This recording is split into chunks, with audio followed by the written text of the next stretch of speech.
Hello, good afternoon, and welcome to the Midday News.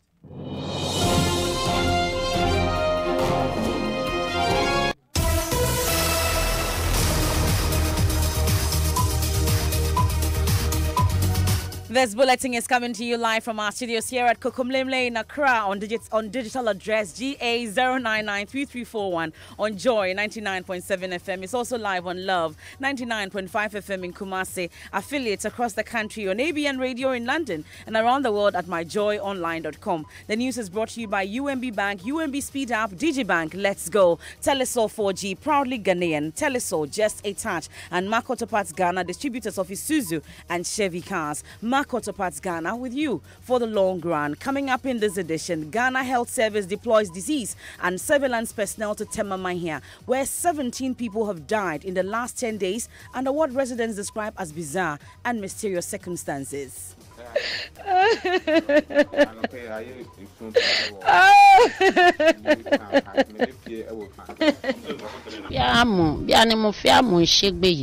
I can only buy Mufiamu Sigbe, or I may be a mama may be. We'll get to hear from a mother who lost 3 sons and speak live to Director General of the service as it begins investigations into the cause of the deaths. 7-year-old girl in critical condition and bleeding from nose, ears and vagina after allegedly being defiled by her Arabic teacher. From her account, that has not been the first time. The teacher has been abusing her both naturally and then unnatural canon knowledge. As we continue to put the focus on pedestrian deaths on the Medina-Adenta Highway, we'll bring you the story of a 15-year-old boy nursing severe neck fractures after being knocked down on the deadly highway. I thought that the place was free for me to cross. So when I stepped my foot on the street, the car I saw that came to pass hit me and my legs were under the tire and it scratched me on the ground. The doctor said I shouldn't be moving my neck, otherwise I might get paralyzed.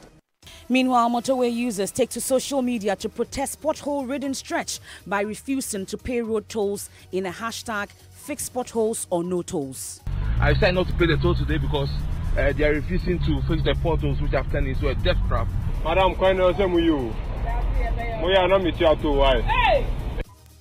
And in sports, we'll get a reaction to Black Stars coach Kwesi Appiah's latest squad for Ghana's Nations Cup qualifier with Ethiopia next week.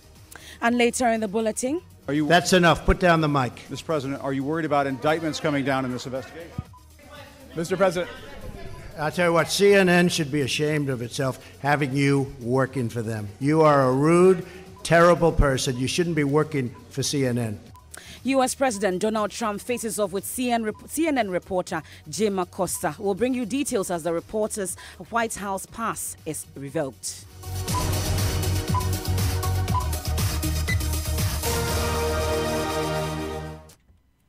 I am Emefa Apau. Let's settle for the details now. And the Ghana Health Service has dispatched personnel from its disease and surveillance unit to Tema Mahia, where 17 people have died in the last 10 days under what residents describe as bizarre and mysterious circumstances. There are reports the deaths began after some unidentified people stole artifact from a shrine in the area. Residents in the past 3 days have been heeding the advice of the chief priest in the community by participating in a spiritual cleansing exercise at the beach.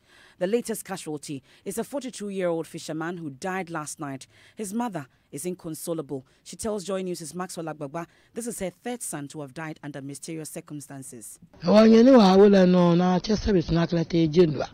Naklate General Hospital. No, Netany Agbo.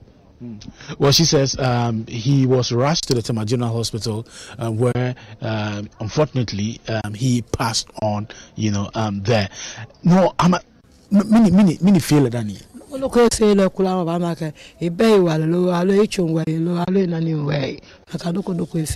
she says nothing was wrong with the deceased. He didn't complain of headache. He didn't complain of pains in the leg or any part of his body. But the strange part of this death also is that her obi enyani bele ne ba bian. Okay, so this is a third child who is passing on at this point. Between maybe ni bele ba. Well,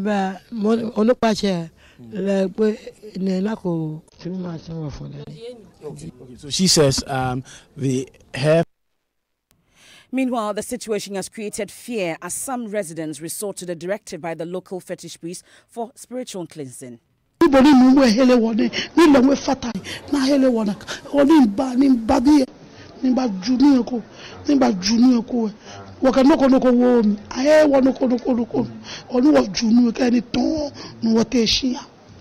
Well, she's saying that she also took part in that spiritual cleansing exercise at the beach. No, Diana, Coque, Bay, still.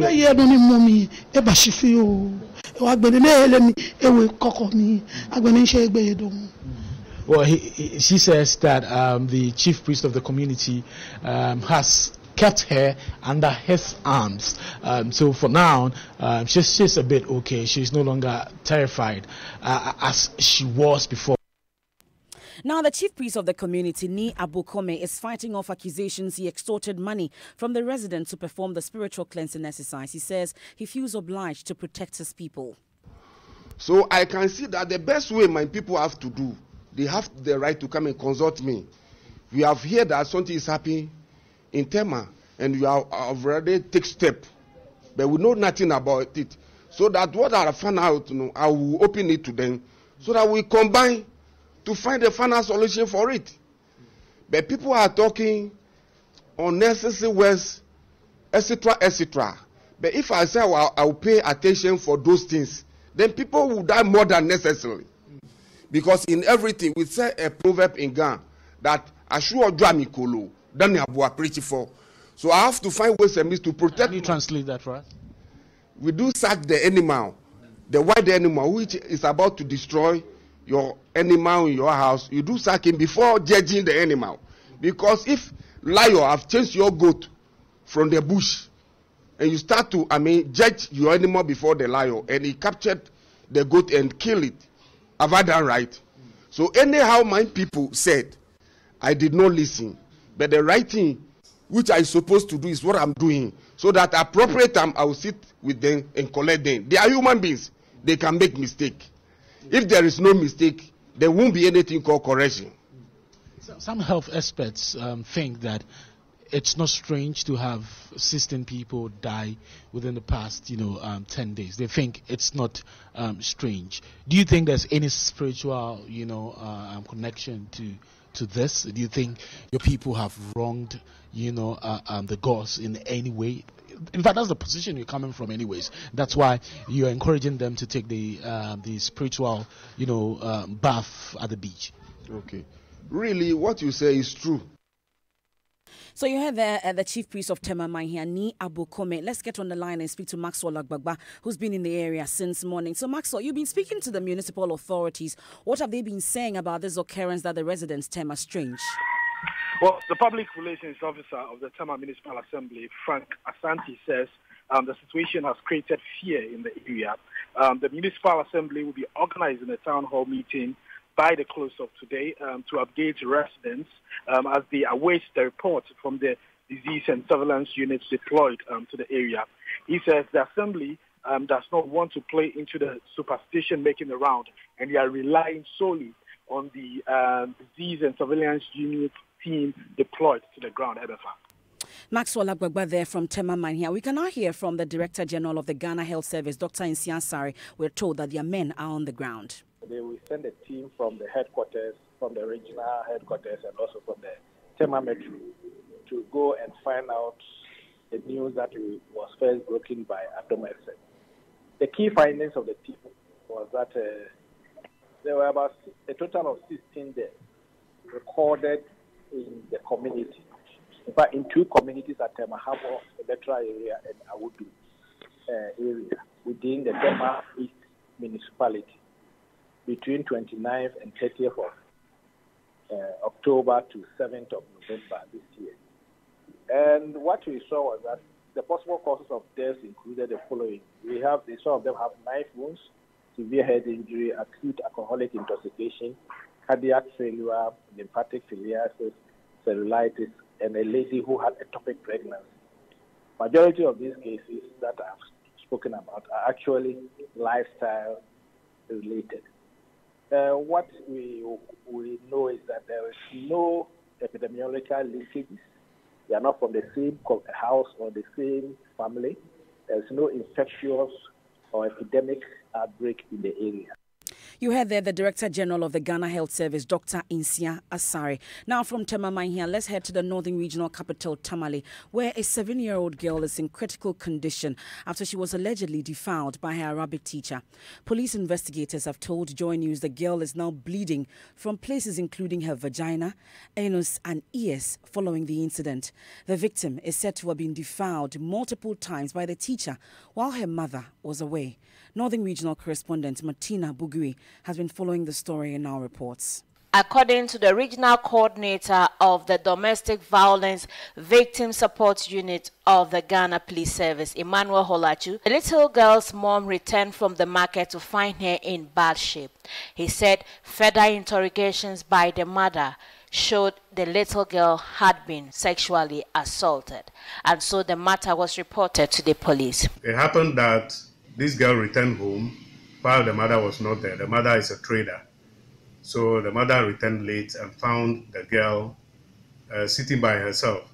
All attempts to question, to understand why she was sitting lonely, whether she was sick or not, she would not talk. But somehow they made her to reveal that the teacher had been abusing her.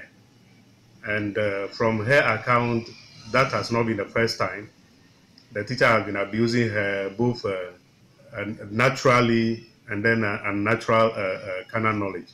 That's what the teacher has been having with her. DSP Holachu said the girl is in critical condition. The medical report gives a narration of the girl being in critical condition because she's bleeding from all the vents as listed. I don't know what happened from the account. She's bleeding from her mouth, she's bleeding from the nose, and then her ears. I cannot specifically tell if it is due to the sex. And then genitals too, she's bleeding from it, as well as the anus. Joy News chance on the interrogation, and here are excerpts. You made her to take off her clothes? Take off her clothes. Why? Because I too, I don't understand, because I wanted to have sex with her.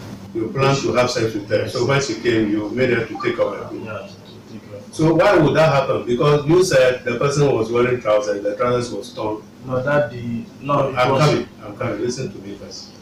You said she came, the trousers was torn, and it was putting you on the edge. So you asked her not to come again, or she should get it soon.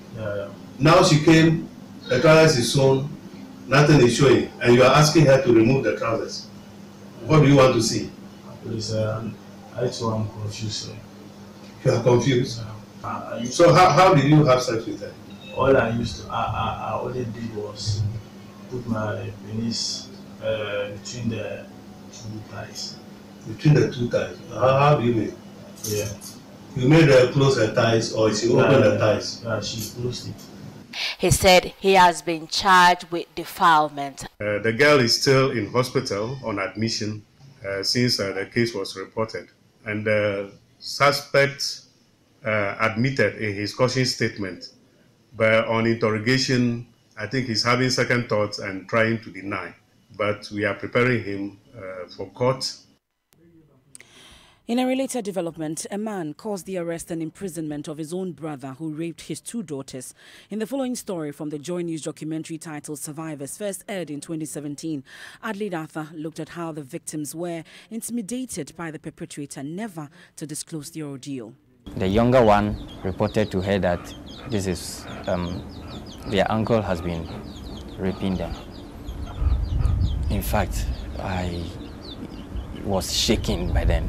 When I heard the news, I was shaking. For the devastated father, it was a dilemma reporting his junior brother to the police. But then my brother wasn't at home, so I quickly went around and then looked for him, brought him in, and then when I questioned him, he admitted it immediately. I said, okay, if you could do this to me, I will do nothing to you, but let the law take its course. So let's go to the police station.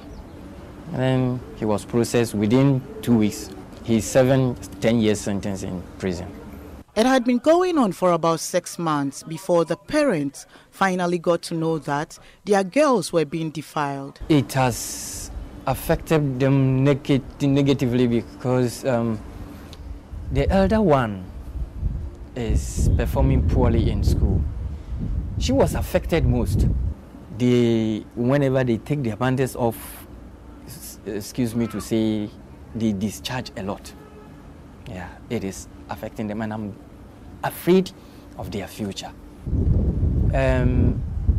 You know, whenever he tried to do this to them and they resist, he will instruct them to stand. That's their punishment. They should stand without sleeping for the whole night. Me, when I come home, the way I play with these kids, I expect them to tell me everything. But he was able to, you know, intimidate them so much that they couldn't voice out for this particular thing. So the day I found out, and I asked the elder one, why? What happened? Why should you hide it so much for so long? And she was like, she was scared. Excerpts of Joy News documentary titled Survivors. Away from that, the KNUST branch of University Teachers Association of Ghana, UTAG, has formally written to the National Labour Commission serving notice it will withdraw some of its services starting November 19. A copy of the letter to the Commission cited by Joy News accuses the government of undermining the efforts by KNUST Chancellor Otumfuo Osei II to resolve the impasse. As part of the roadmap towards restoring normalcy in the school, government had earmarked today, November 8, as a reopening date. Correspondent Kwesi Deborah is at the KNUST campus and reports the school remains closed. He joins us on the line. So, Kwesi, are students coming to campus in line with the advertised reopening date? Well, I've seen paucity of students coming and leaving. And according to the bill, they were told that they are supposed to report today. Some of them, they had also different information from other friends who told them that they are supposed to come. So some have come to ascertain, as it were, whether classes or lectures is going on, or today the school remain closed. So I'll be speaking with one of them, and this is what she says. I just came to confirm because it was communicated to us that we are supposed to be on school on the 8th of November, which is today. So I came here, even though I heard they said there's not going to be lectures and all. I just live around, so I just came to confirm, and lo and behold, I came, there's no one here, no activity is going on. So I'm going back now. Are you really concerned? Yeah, I'm concerned because all the other universities are having their lectures, everything is going on well with them. And as first year, we have a lot to learn, and as of now, we've actually not learned even half of what we are supposed to do this semester. You heard the student of the KNUST interacting with my colleague Kwesi Deborah. Now, KNUST UTAG maintains teaching and learning services will be withdrawn on November 19 if a governing council is not in place. Joseph Akable has a copy of that letter to the Labour Commission. What does it say? So portions of it reads, a joint UTAG government meeting was convened on 29th October 2018, after which there was a joint release. The release did not include government's insistence on UTAG and other recognized unions in the university changing the representation on the University Council. Moreover, the Chancellor of the University, His Majesty Otumfuo Osei II, was given the task to resolve the impasse. However, in the last few days, government's action and utterances clearly demonstrated that it is not committed to the resolution of the impasse, but rather to undermining the efforts of Otumfuo. Under the current circumstances, UTAG is of the firm belief that the government is unwilling to reconstitute the University Council and restore academic normalcy. By this notice, therefore, UTAG wishes to inform your outfit that should government continue its refusal to restore council, UTAG KNUST intends to withdraw teaching and library services until further notice, and it's signed by Professor Eric Foucault, President UTAG KNUST. Now, minority spokesperson on education Peter Nochukotoy wants government to allow the unions to keep their representatives on the council. As it is today, the university cannot reopen.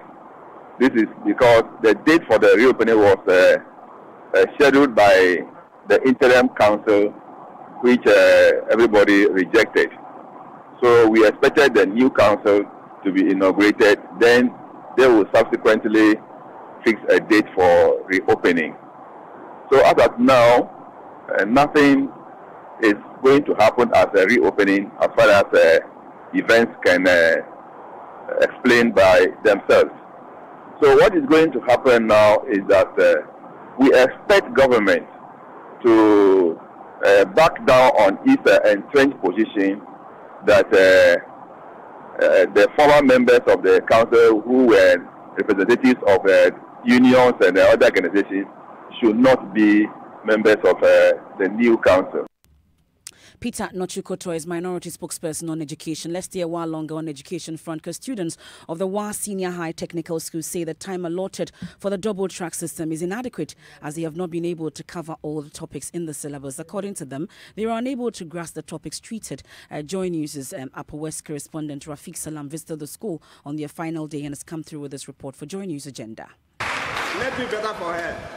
Authorities at the WA Senior High Technical School blatantly refuse to speak to me on the challenges they grapple with because they have not gotten permission to do so from the Ghana Education Service Office. However, it is evidently and crystal clear that challenges abound in the school.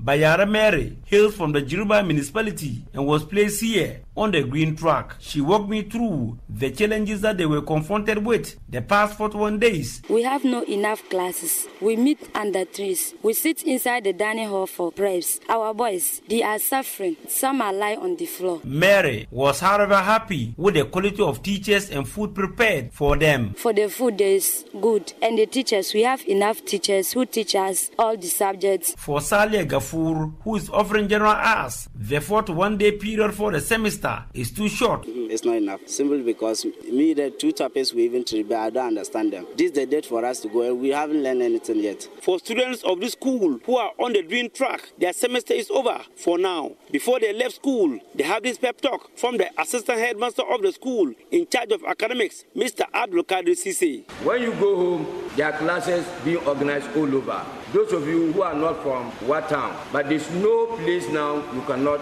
get SSS students and teachers to organize classes for you. They will be on vacation till January 5, 2019. As they leave school, Mary and Salia has these suggestions for the government to make the system better. I think they should stop the double track and let us come together and take our serious studies. Rafiq Salam's report. You're still listening to the Midday News here on Joy 99.7 FM. Stories covered so far. Ghana Health Service deploys disease and surveillance personnel to Tema Mahia, where 17 people have died in the last 10 days under what residents describe as bizarre and mysterious circumstances. We also heard the story about a 7-year-old girl who is in critical condition and bleeding from nose, ears and vagina after allegedly being defiled by her Arabic teacher. Still to come as we continue to focus on pedestrian deaths on the Medina Adenta Highway. We bring you the story of a 15-year-old boy nursing severe neck fractures. I thought that the place was free for me to cross. So when I stepped my foot on the street, the car I saw that came to pass hit me and my legs were under the tire and it scratched me on the ground. The doctor said I shouldn't be moving my neck, otherwise I might get paralyzed.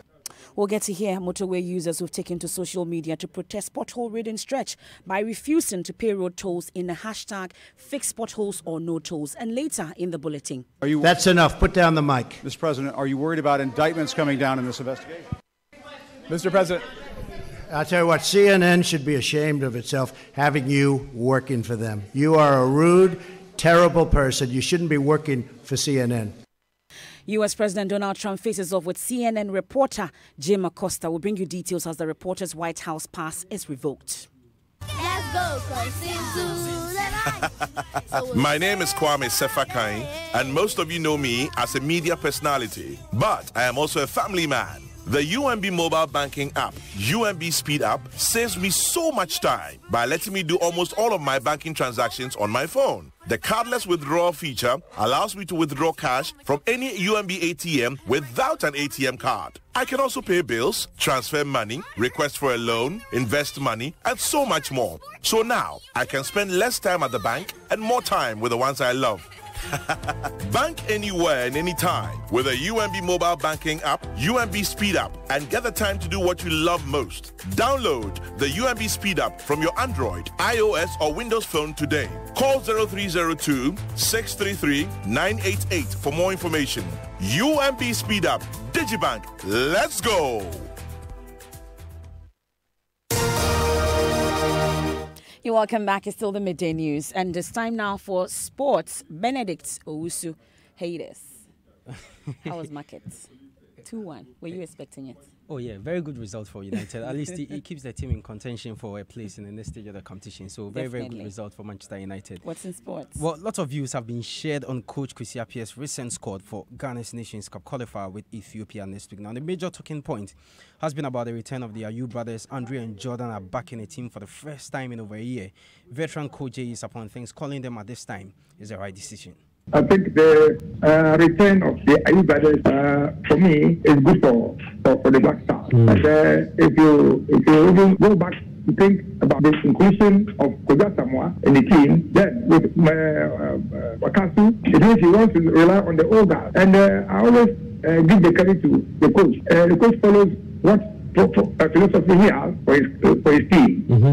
He will be held reliable and responsible for any mishap. So he also goes that way to get his players who will help him deliver a good result for his team. So for now, for me, I would say kudos to Kwesi Appiah for inviting the Ayew brothers to come back. Of course, they have not been scoring, they have not been having a good form. So for me, I mean, it's good for Kwesi to bring them. All right, so that's Coach J. Sapon. And first, it was the unveiling of a new badge. The second major thing done by Accra Hearts of Oak this week is the announcement of a new coach in the person of former Ghana international Kim Grant. Details of his contract and all will be revealed at an unveiling ceremony to be held this afternoon. That's your Sports MFR. Thank you very much, Benedict. Now, he left home 3 weeks ago for school only to wake up in a hospital bed after being run over by a vehicle at the Zongo Junction end of the Medina Adenta Highway. 15-year-old Peter, not his real name, is now nursing severe neck and leg fractures and has spent the last 3 weeks in and out of hospital, a situation that has affected his schoolwork. Komla Adom brings us a story as we continue to put the focus on pedestrian deaths on this deadly highway. He's a 15-year-old Form 3 student of Elim School at Medina Zongo Junction. He was knocked down by a vehicle 3 weeks ago while leaving school after extra classes on what has now become the deadly Medina Adenta Highway. I was walking to the bus station, so that I'll pick her and go home. So as I was about to cross, I saw a car moving, came to pass by, and then there was some cars coming from the other side, from the top road. So I thought that the place was free for me to cross. So when I stepped my foot on the street, then the car I saw that came to pass hit me, and my legs were under the tire. My leg was under the tire, and it scratched me on the ground. He is currently nursing severe fractures in his neck and leg from the incident. My X-ray was shown to the neurosurgeon. Then he said, I'm having some fractures in my neck. It has also affected my spine. Peter, not his real name, is the most recent victim of a rampant road accident on the stretch. He is grateful to have another shot at life, though the incident has disrupted his academic work. Still on road, some motorway users have taken to social media to protest several potholes that have emerged on the stretch in what is a fresh hashtag, fix potholes or no tolls. The drivers filmed themselves at the toll booth, openly refusing to pay the tolls with a warning to the attendants to have them fixed. We'll get to hear from some of them in our subsequent bulletins. And it's an open secret that US President Donald Trump has very little love or no love at all for international news network CNN, often accusing them of churning out fake news. Well, that came to a head yesterday after he faced off with CNN reporter Jim Acosta during a news conference on the midterm elections. Listen. Had an ad showing migrants climbing over walls and so on. Well, that's true. But they weren't actors. They're not going to be doing that. They weren't actors. Well, no, it's true. Do you think they were actors? They weren't actors. They didn't come from Hollywood. Right. These were people. This was an actual. It happened a few days ago. And they're hundreds of miles away, though. They're hundreds and hundreds of miles away. That's not an invasion. Honestly, I think you should let me run the country. You run CNN. All right. And if you did it well, your ratings would be much better. If I may ask one other question, Mr. President, If I may ask Peter, one go other ahead. question, are you worried? That's enough. That's Mr. enough. President, I That's was going enough. to ask one other. That's enough. Put down the mic. I'll tell you what, CNN should be ashamed of itself having you working for them. You are a rude, terrible person. You shouldn't be working for CNN. Go ahead, Peter, go ahead. In Jim's defense, I've traveled with him and watched him. He's a diligent reporter who busts his Well, I'm butt not a like the big rest fan of of us. yours either, so I understand. to be honest. So Well, in the last few hours, we are learning the reporter's White House pass has been revoked. There'll be more later. What's trending on social media, Maps? Well, people are still talking about the Adenta Medina Road, and at Richie Kofi says the people living in Adenta must stand up for themselves like what KNUST students did. And Lawrence Koko says they're useless MPs with many talks and less actions. And at Kekili Medina says just fix our bridges. And that's it for the Midday News. I am Emefa Apau. There's more news when you log on to myjoyonline.com. Have a good afternoon. That's the